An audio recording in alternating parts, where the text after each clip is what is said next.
Matapos mo akong pakiligin at pasayahin ng umpisa, heto ka ngayon. Iiwan mo rin pala akong mag-isa. Sana talaga nalaman ko ng mas maaga pa, para hindi na ako umasa, para hindi na ako mas lalong nangarap nakasama ka hanggang dulo.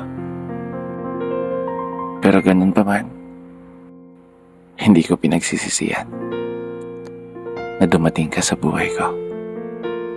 Kasi kahit pa paano, bitbit ko yung aral mula sa'yo. Aral na palagi kong babaunin sa puntong ito. Magiging okay din ako.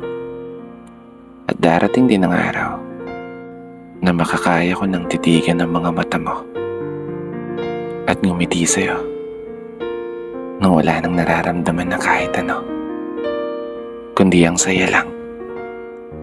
Dahil sa wakas, nakalaya na rin ako sa sitwasyon na hindi ko naman talaga deserve.